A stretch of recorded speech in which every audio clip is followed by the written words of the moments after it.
And all of a sudden, unlike the Holocaust 80 years ago, we were completely defenseless, and they butchered us. Now we're not defenseless, but we are targeting them. And even though we have to fight. Now you are not defenseless, thanks to Jeffrey Epstein and blackmail operation. They take to get in there. We're still investigating why it took so long. Why don't we just have attack helicopters right there? We have a pretty good idea now, but that's got to be investigated fully. What's the response of people that say it could have been prevented? I agree with them completely. And it was just horrible. And the other thing that happened was they took 255 people hostage. I mean, we're talking about grandmothers and their grandchildren. We're talking about people they killed. I don't want to be conspiracy theory. I don't want to go there.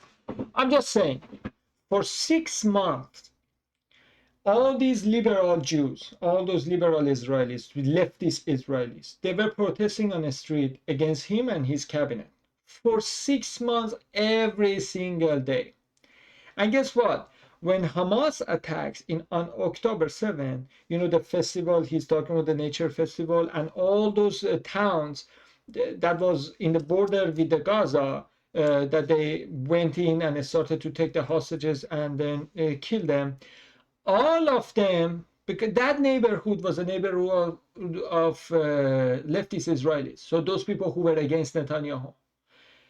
I'm not saying anything. I'm not saying anything. I'm just saying, so if those people who said we have to have peace with Gaza and then you are dictator or a fascist, Netanyahu, you have to get off the power, and immediately they get killed by people in Gaza, by Hamas, then two things gonna happen. One stone, two birds.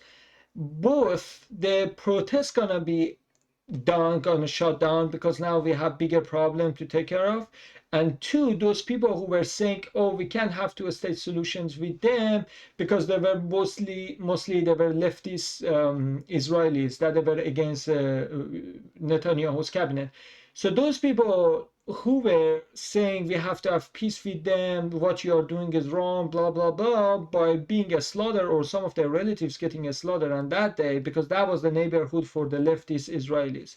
They might change their mind to say, oh, maybe you were right, maybe we shouldn't have peace with them. So one of the best way to change their mind is to let them get attacked so they come to your hug from them and they say, oh yeah, you were right, just get my hostages, get those hostages back, I give you all the power. So not only the protests gonna shut down, but even the opinions of the people, leftist Israelis who are pro-peace, gonna be shifted to your favors. I'm just saying that's a consequence of Abbey. Maybe it's a coincidence, maybe it's a coincidence, maybe it's a shekel-cidence.